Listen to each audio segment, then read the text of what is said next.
Yeah, good.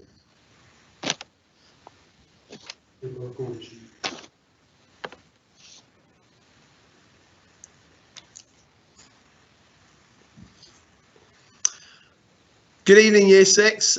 Welcome to Ilfracombe Academy's virtual open evening.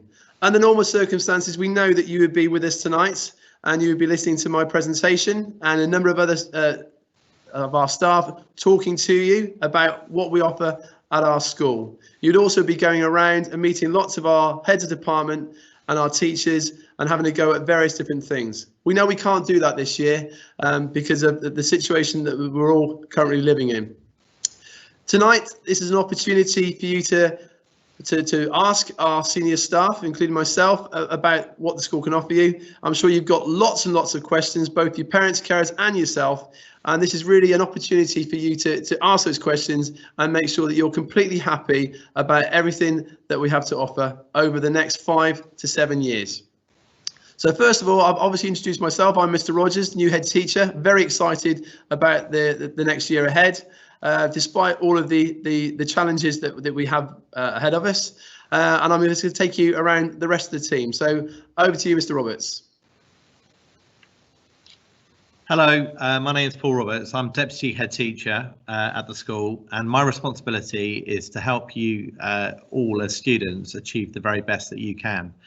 And I look at teaching and learning, and I work with a whole team of teachers to help do that. And I'm also responsible for looking at your reports and how, for example, your work is assessed in school. My teaching subject is history, and I've been at the Academy now for about 13.5 years.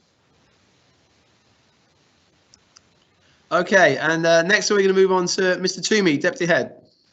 Good evening, everyone. My name is James Toomey. I'm Deputy Head at the Academy. My role is that I lead on the curriculum and the timetable.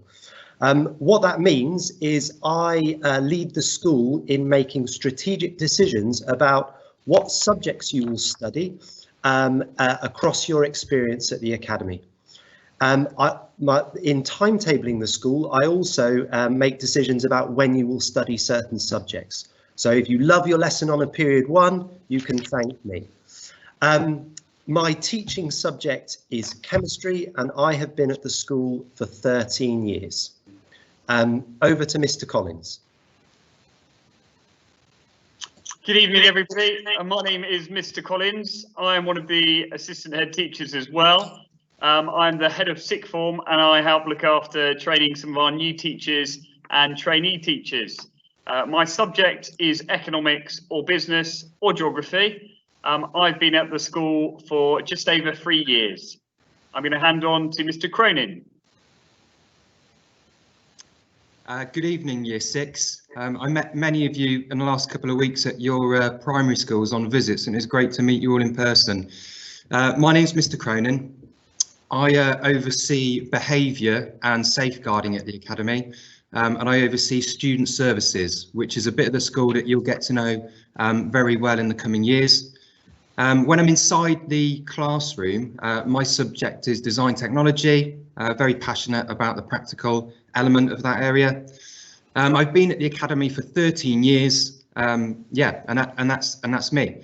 Going to pass you over now to Mr. Matthews.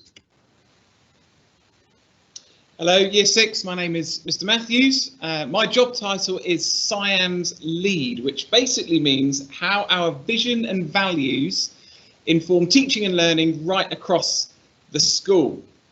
I'm an RE specialist, and I've been here teaching at the school for 13 years.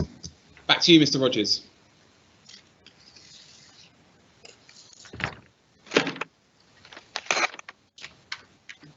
Okay, thank you, gentlemen. That's fantastic. I guess I should say a bit more about myself. So I've been a teacher for around 17 years, and my specialist subject is physical education, and physical education is very important to me and also to the school.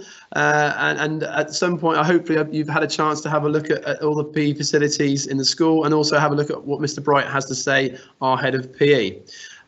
So I've got a couple of questions here that have already come in over the last couple of days.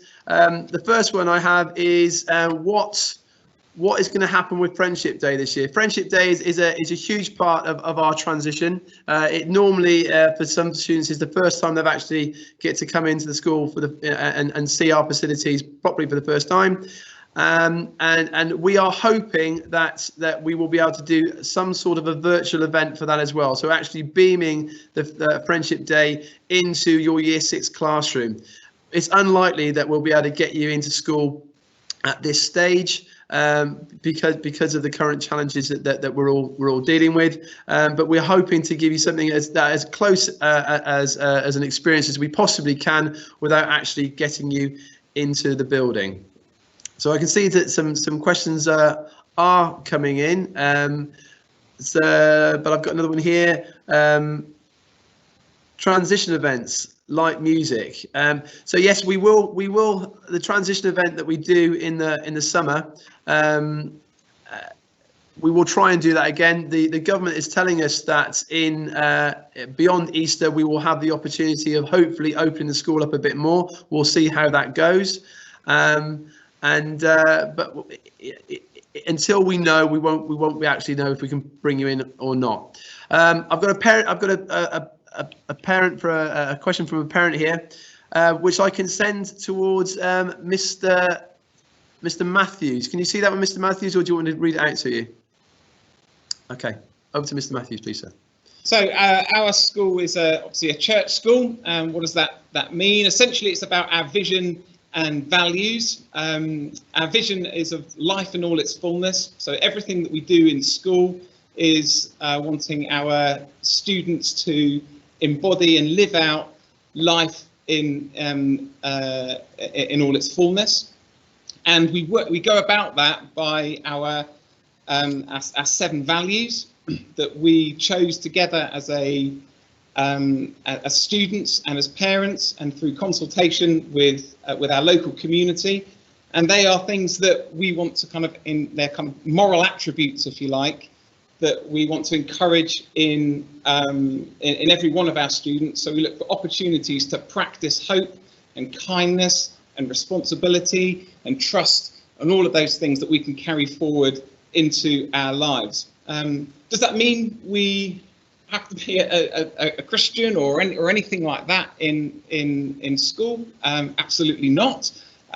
Church schools are for children of all faith and no faith, yeah,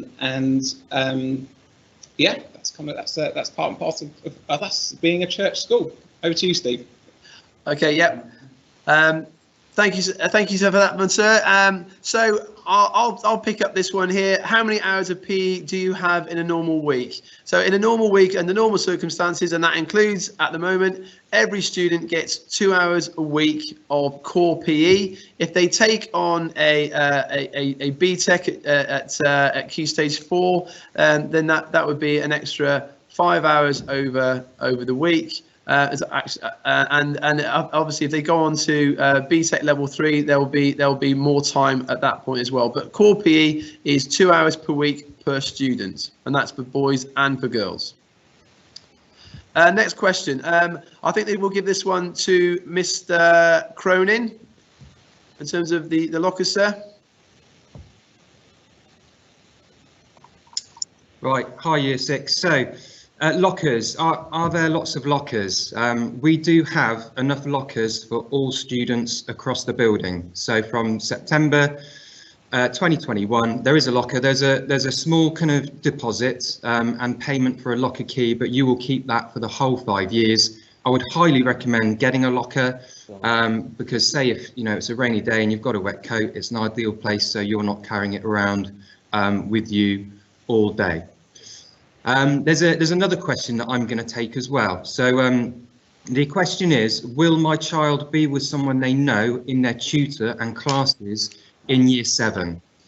How this works is we work closely with the primary schools and we do our absolute best to make sure it's the right balance. We try and get you in with some of your friends from your current school, but at the same time, this is a great opportunity in your tutor group to make 30 new friends. So it is striking the right balance. We want to put you in a position where you're comfortable, but also we want you to make a few new friends. I'm going to pass the next question over to curriculum to Mr. Toomey. So this question relates to the study of modern foreign languages when you move up to the academy, and the question specifically is, can I choose if I do Spanish or French? And the answer to that is you can certainly suggest a preference, and we will do everything we can to meet that request. And more often than not, the answer to that would be yes. The tutor groups in Year 7 sit in population halves. So every tutor group is allocated to a population, either population G or population H. Population G study French at the academy and population H study Spanish. If parents or students make a request to study one or the other, that is normally something that we can accommodate. Parents and students are encouraged to make a preference if they have one. Back to Mr. Rogers. Okay, thank you. So the next question, I'm going to pass this one to Mr. Roberts about the length of lessons, please, sir. The length of lessons. Hello, Year 6. So the length of lessons is 1 hour long, and you will have 5 1-hour lessons across the course of the day. And we've worked with our teachers in the school, and we have a recipe for great teaching, which all teachers use in order to kind of give you a real kind of flavour for the subject. And we ask the teachers to look at the big picture of your learning and where it fits in, and that there's always a clear aim to every lesson so that you make the very best progress that you've got. And the wonderful thing about our staff is that they all love their subjects. They love teaching at the school, and they share their expertise and their love of the subject with the students. And as a result, our students make really good progress at the school, and we find that a lot of our students really go on to love their subjects. And we've had a number of students who have gone all the way through the school and have gone on to a whole range of different universities to study a whole range of different specialisms as well. I hope that answers the question. Can I pass back to Mr. Rogers? Thank you, sir. Okay, so we've got another question here, and I think the only person I could really possibly pass this to is Mr. Collins, because it's about food, Mr. Collins. And the question is, hopefully you can see it, is we have a wide variety of food catering. No, that's wrong. It's how do you pay for food? That's it. Well, I'm a huge fan of food, Year 6. It is my passion, so I am the expert on this issue. If you want to pay for food, we have a biometric cashless system. So you're going to need your fingerprint, and what happens when you join us in Year 7 is we take your fingerprint and you can put money online into your account, which means every break and lunchtime you can go to the canteen, swipe your fingerprint, and then you can buy your food. And parents, you're obviously able to put on whatever you deem to be an appropriate amount of money for your child, and you can track how much they're spending each day. Over to you, Mr. Rogers. Thank you very much. So I can see a question here. I can only see the end of it though. It says so they are in place for special educational needs children. So I'm assuming that means is there a place where students with special educational needs can go? I'll pick that one up. So we have a special educational needs department. There are 2 or 3 rooms in the school where they're able to go for some interventions and some catch-up sessions, but we also have teaching assistants that are embedded both in departments and with certain year groups, and those the teaching assistants themselves can support the learning within the classroom as well. So hopefully I've doubled up there on the special educational needs. If you have any other questions about specific things about the school, please do type them into the chat area.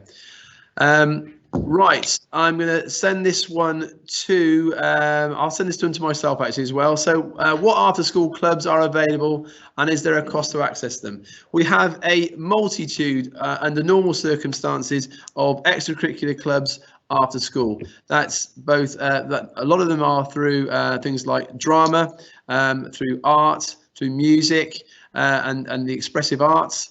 Also, the PE departments have cover all range of sports, the traditional ones such as netball and football and rugby. But we also have other ones like surfing, which is, you know, we are in a coastal area, and we in the summer months when the water is warmer, the students get the opportunity to go surfing. And we also have things like rock climbing. We've got a rock climbing wall. And we have 10 tours and we also have the Duke of Edinburgh. So we have a multitude of things that are going on, and it's very much part of the life in the school. And we would encourage it for you to take the opportunity to meet new people and to have a different experience of working with our staff, you know, outside of normal curriculum lessons. Okay, so. Okay, next question. Let's see. So, I don't know if you can see that one, Mr. Matthews. Are you happy to pick that one up? Yeah. Okay, so over to you. So we've got a question here about RE in school. I think probably particularly in relation to our status as a church school. Our status as a church school doesn't really have any impact on RE lessons. There are all kinds of different sort of beliefs and that are explored in RE. So we look at Sikhism, we look at Buddhism, we look at humanism, atheism, and they're all within the context of a theme. So we might kind of take a theme and we might look at how different people from around the world, or different beliefs and perspectives, how they might kind of see or view or understand, or to have a particular belief about a certain maybe moral or ethical issue. So that's what RE. That's what RE is about. We also have kind of our assemblies. So there's a question there about assemblies, and we have a Christmas celebration. We also have chaplains come into assemblies as well, all of it obviously which is optional as well. That's it. Thank you, Mr. Rogers. Thank you, Mr. Matthews. Yeah, that's great. So we've got a question now about music lessons, and I'm going to put that one towards Mr. Toomey. Away you go, Mr. Toomey. So the question is, are private music lessons available for certain instruments, either during class or at break times or after school? And quite simply, the answer to that is yes, they are. We've got fantastic new music facilities at the school, including a number of practice rooms. And those practice rooms are utilised during music lessons. So often within a music lesson, small groups of students will break away from the lesson to go and practice and rehearse in one of our practice rooms. But those practice rooms also provide us with an amazing venue to invite external music tutors into the school to run private lessons. And those private lessons are scheduled across the school day. So yes, some of those happen during lessons, but they also happen at break times and at after schools. Off the top of my head, I do know that instruments that we're currently delivering lessons in include the guitar and drums, and there are a couple of others out there as well. Yeah. I will return the microphone to Mr. Rogers.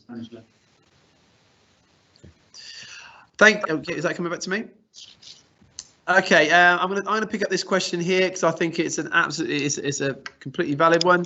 Is there a reason why SRT are all male? I agree. Tonight you have 6 people in front of you that are all male, but we do have 2 other members of our SLT that unfortunately can't be with us tonight.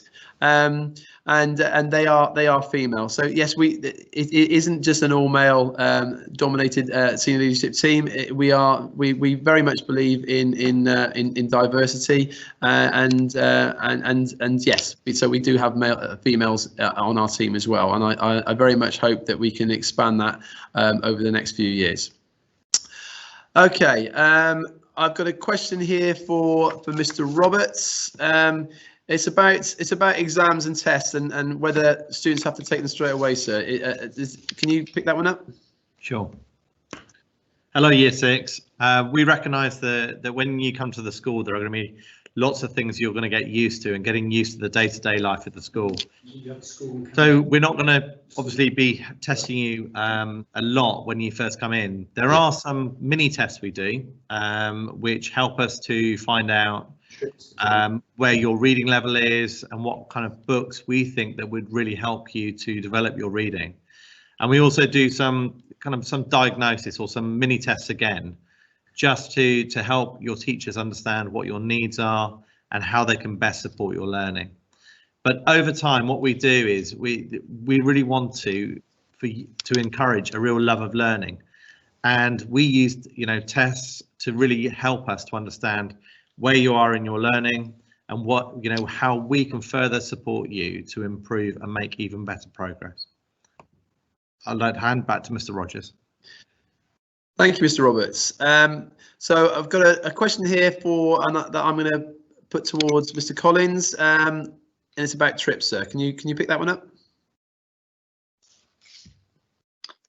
Hi there, everyone again. So trips, we offer loads and loads of trips in the school. We're a big believer that an education is not just about being in the classroom and learning theory, but seeing the real world, seeing how things fit in with life, giving people opportunities. So in every year during the school, year 7, 8, 9 up, you will have lots of opportunities to go on trips. We try to take every year group to a university every year. There's rewards trips as well based on good attendance. There's activity days. Most departments will be running trips as well, whether it's geography field trips, history visits to Parliament. Trips are a big part of our curriculum that we want to offer. We think they're exciting. So yes, big thumbs up to trips. Back to you, Mr. Rogers. Thank you, sir.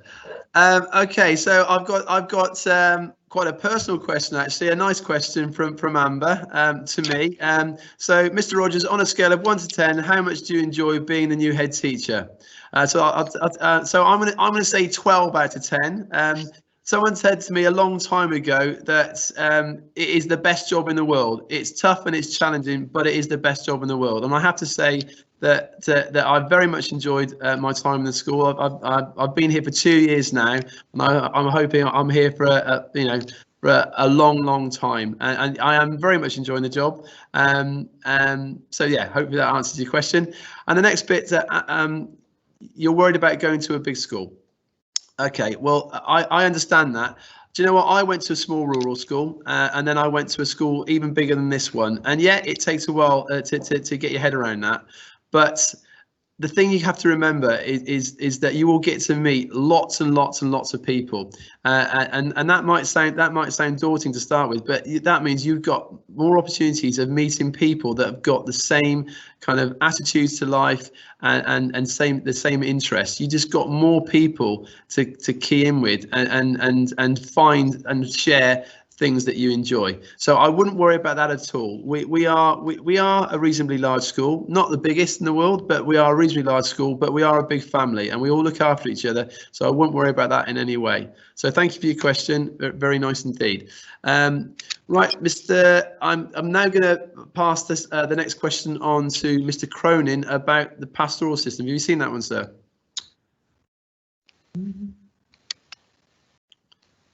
Hi there, guys. So the pastoral system. So I mentioned earlier student services being kind of a absolutely key area for all students across all year groups. So every single year group, so you'll join us in year 7 and you will have your head of year and you will also have a pastoral coordinator. They are based down in our student services offices where you can go down at kind of lunch and break time and at the end of the school day if there's anything you need from a pastoral perspective. Maybe you know, you've forgotten your PE kit, or perhaps you're missing your planner, and you've got some kind of pastoral needs. The central point for that, outside of your tutor room, would be student services. So student services is a bit of the school you will get to know really well when you need it. When you join us in year 7, you will be placed in a tutor group. So you'll immediately have 30 new potential friends, and you will actually be with that tutor group for a significant portion of your timetable in terms of lessons. So you get to know those guys very well, and you'll form a bond with your tutor group. You also have a tutor who heads your tutor group and meets with you every single morning. So that's kind of the outline of our pastoral system. Just a common question, a couple of common questions I've picked up from being at a lot of primary schools recently, meeting you all. One common one is mobile phone. So can I bring my mobile phone into the academy? The answer to that is you can bring it into the academy, but it is switched off and it's inside the bottom of your bag. If you choose to get it out on a corridor, if a member of staff sees it, they will ask for it off you, and it will go to student services for the rest of that day. And it's quite black and white, which is good because you know exactly where you stand. However, we realise that mobile phones actually can be really beneficial inside the classroom. We're big fans of technology. So, under the direction of a member of staff, you are allowed to take your mobile phone out to use it for a specific lesson, for a particular learning activity. And then when you're done, switch the phone off, bottom of your bag, and that's where it stays. So the policy is quite black and white. As I said, you know where you stand, but at the same time, we're big fans of technology. Over to Mr. Rogers. Thank you. Yeah, thank you for that, sir. That's fantastic. Mr. Matthews, you may have seen a question that dropped in at 7:21 about the school council for students. Did you see that one? Yeah, do you want to take that one? Yes, we have a question here about do we have a school council? Yes, we do. We do have a school council. So school council is a group of students representative of different year groups who are consulted on decisions that are made in school, but also they have the opportunity to put forward their own suggestions, because you guys as students, you're the ones who all this is for. And so we want to hear from you. So your school council will be the route through that. You will have tutor representatives. So within your tutor group, you'll have a tutor rep that will feed into the school council. Even better than that, the school council is linked to our town youth council. So any issues that arise in the school council can also be taken to the town council, town youth council. There, so we can make decisions not only in school but also in our local area as well, because we're first and foremost a community school. Over to you, Mr. Rogers. Thank you very much. So I'm going to just have a look at some questions here. Right, I'll take this one. About living out a catchment and what are the options for accessing transport to and from school. Yeah, that can be a challenging one. I mean, initially what you should do is contact Devon Transport and see what the situation is. See if you can get a bus pass.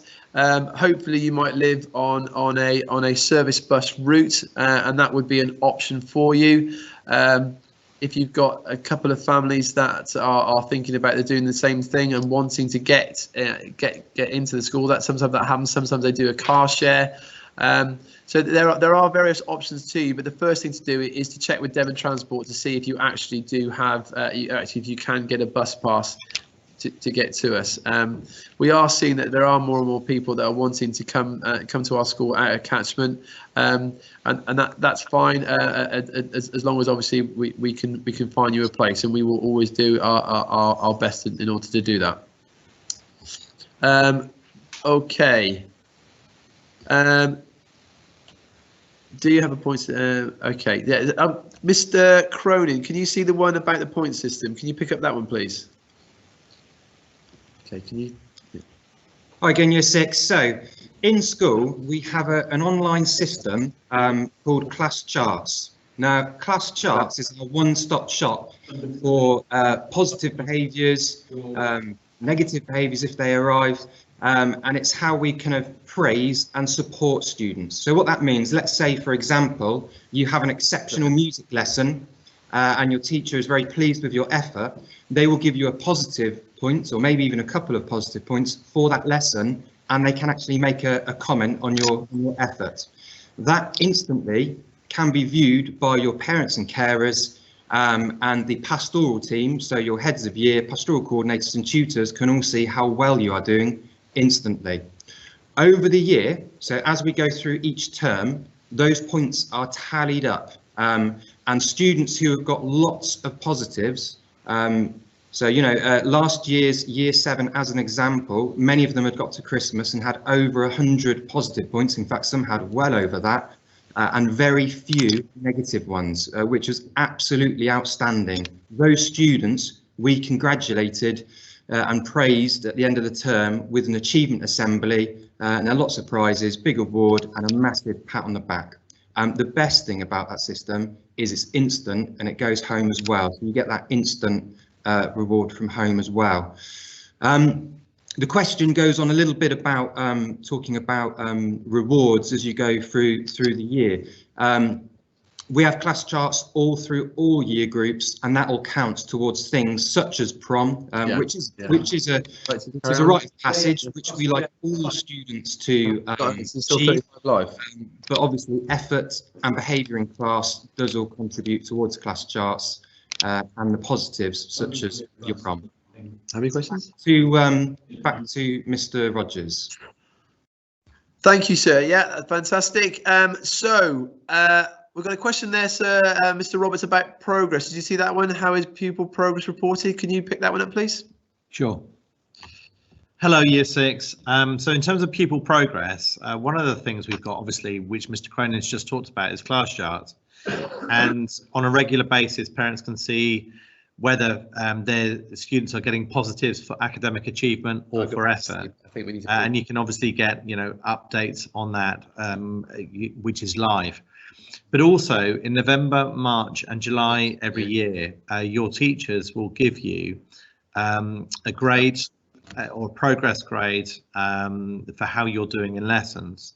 And we report in levels, and we link that to the key skills required to really help you to prepare for your GCSEs. So we give you a progress grade, and we also give you an attitude to learning grade, which really tells you and your parents about your attitude towards your learning. And really we aim towards being a 4 or a 5. So a 4 is that you're consistently demonstrating, you know, the right skills and the right attitudes to your learning, and a 5 is exceptional, it's outstanding. And we also report a homework grade as well. So 4 is consistently good and 5 is outstanding again. And you will get that obviously 3 times a year. And we use that information to really see where you are in your learning and how we can help you to make further progress.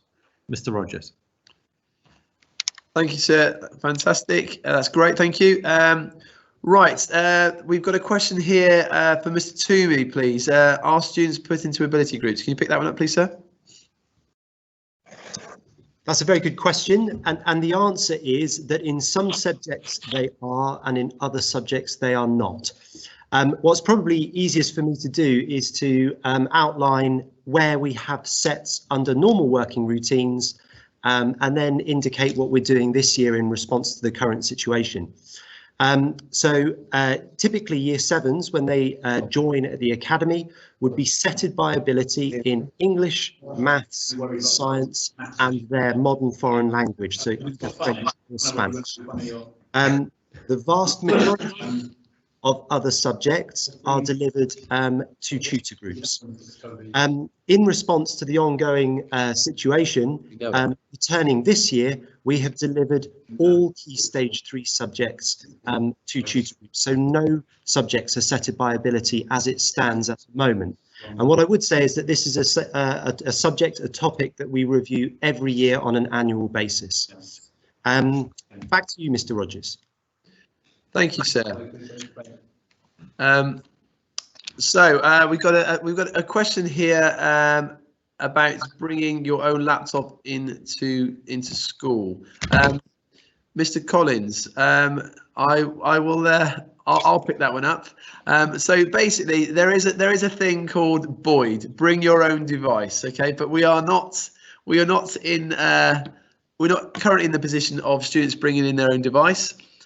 We would like to, but we just need to do a few more things with our network. We've got a pretty much brand new school, 3 years old, and we've got a new network. But we are moving towards a point where we can where students can bring more of their own equipment in, but we're not quite there yet. So hopefully by the time you guys get here, the year 6 is transferred to year 7. We will be in a position where we can do that. Right, next question. I'm going to come back to Mr. Cronin about how do we deal with. Have you seen that one, sir? Yeah. Hi there, year 6. So the question is, how do we deal with bullying? We do not tolerate bullying. It's not acceptable. Now, in the instance of it happening, say if it's a lunchtime or a break time, your first port of call would be to go to student services and approach the pastoral coordinator for your year group. At that stage, they would engage you in a conversation and typically ask you to write down a kind of a very clear statement, just so we've got it written down exactly what has happened, who was involved, and at that stage, the pastoral team then would go away, do a bit of investigating, speak to the other students involved, and kind of get to the bottom of the incident to make sure we deal with it fairly.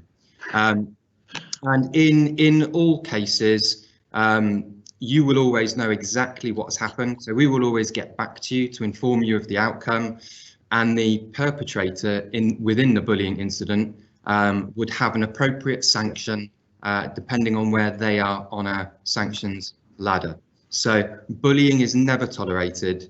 We have a very clear process for what takes place if it is reported, and students feel comfortable, and they trust student services and the pastoral coordinators to come down for us to deal with any scenarios in line with our school's values. Thanks, Mr. Rogers. Thank you, sir. I'll very quickly pick up a question here that made me chuckle. So 12 out of 10.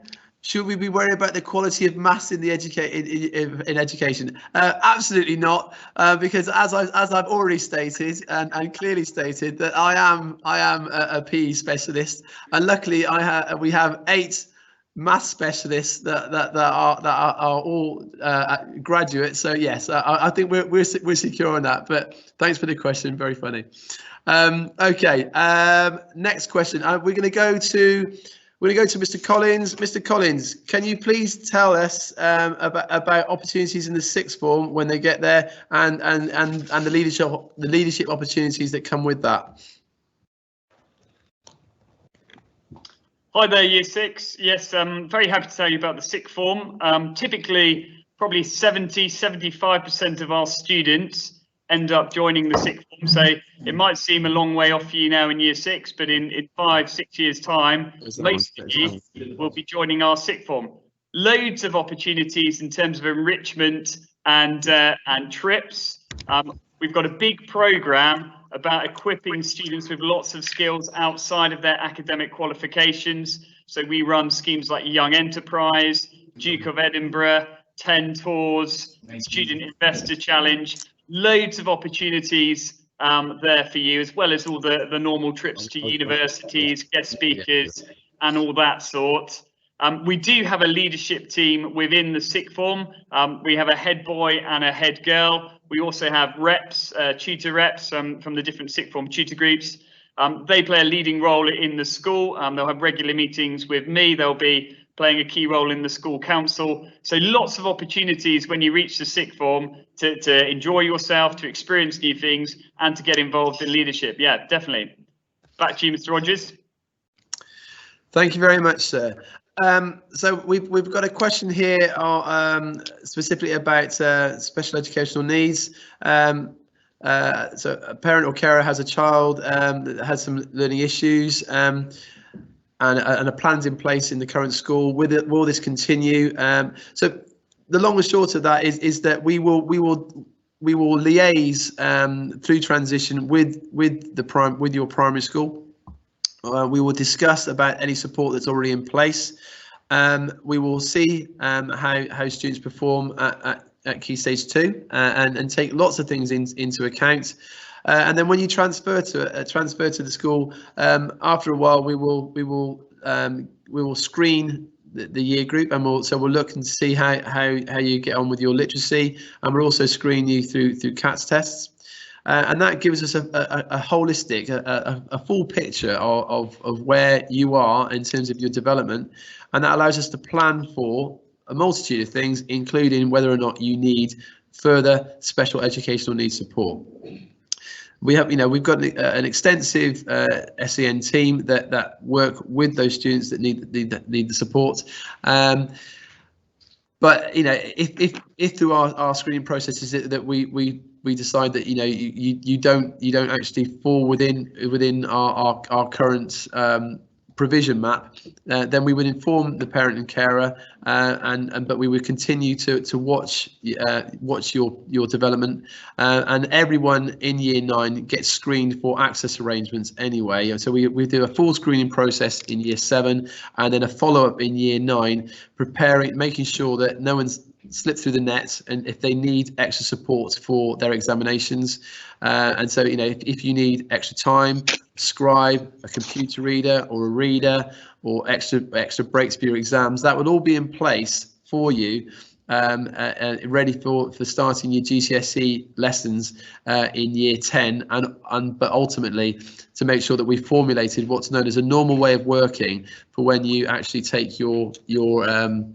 GCSEs at the back end of year 11, and that can then continue to when you take your A levels or BTEC level 3s in year 13.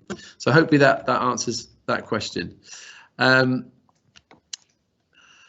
I'll pick up the next one as well. So what measures are in place if we go into lockdown again? Yeah, very topical at the moment. Obviously, we're all looking at the news each night. We know that the R level in North Devon isn't as high as other parts of the country, but we're all being very vigilant and making sure that we are keeping everyone safe. We put a number of measures in school, so we are wearing face masks, face coverings, and we are suggesting that students wear them on dedicated school transport as well as public transport.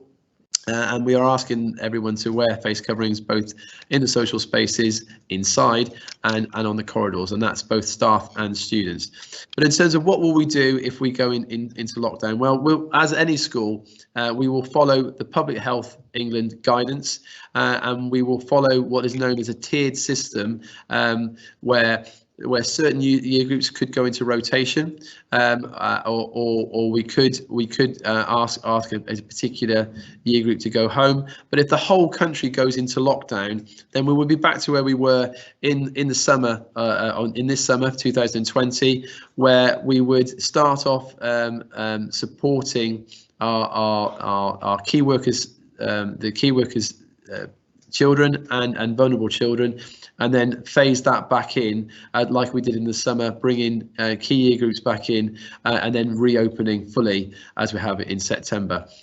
I am hopeful that we don't get into that position. As I say, we are incredibly lucky about where we live, and as it stands in comparison to other parts of the country right now, we are in a relatively safe position. We have been cautious. We have made sure that we've done everything we possibly can by putting students into year group bubbles, and ensuring that we walk around the school and enter the school in certain ways, and also staggering our egress, or the way that we leave the school at the end of the day. So hopefully that answers that particular question. Okay. So there's a question here about wanting to be a vet, and I'm going to pass that one to Mr. Roberts. Is that all right, Mr. Roberts? Can you pick that one up? Have you seen that one? What time, sir? It's at 7:45. 7:45. Let me take it. Can you see it? Shall I read it to you? Oh, yes, I've seen that. Yeah. Okay. Fantastic. Great question. I think that, you know, you follow your dreams, and you want to be a vet, and you've wanted to be that since infant school, and I would say that, you know, I was a student at a very similar school to this, and I think it was through hard work and by believing in myself that I ended up going to a really good university, and I think that anything is possible if you really put your mind to it. I think that what you need to do is to help you pursue that goal is you make teachers at the school aware of what you would like to do, and what we can do is we can put in place various opportunities for you to realise your dream and your potential. One of the things that we do, and Mr. Cronin has done a lot of work on this, is we do a number of university visits across the year groups, so that when you're in year 7, year 8, year 9, all the way through, we try to get you out to universities, and we also do visits to various employers to give you a whole range of experiences, so that you're able to understand what it's like to study at a really great university, to help you to realise your dreams. And we do trips to Exeter, Plymouth, Bristol, and we've also done visits to Oxford as well. I hope that answers your question, and I'll pass you back to Mr. Rogers. Okay, thank you, Mr. Roberts. Yeah, that's fantastic. So we're getting towards the end of our session now, and I'd like to thank everyone for their questions. But we've got one more here that I will pass on to Mr. Cronin again, and that's about assemblies. Can you run that one, please, sir? Hi there, Year 6. So the question is, how do school assemblies run and what time? I'll start off by saying at the moment, assemblies are not happening in the usual way. They're digitally, in tutor rooms. So we're pre-recording them, and students are watching them in tutor rooms. However, normally, so from September 2021, the usual format for an assembly is at 8:50. That's when tutorial would normally start. You make your way down to our St Christopher's Hall. Many of you have been into our school already, but our St Christopher's Hall is exceptionally large. There's some excellent kind of bleacher seating that comes down that can actually sit 400 people at a time, and assemblies are held inside that hall.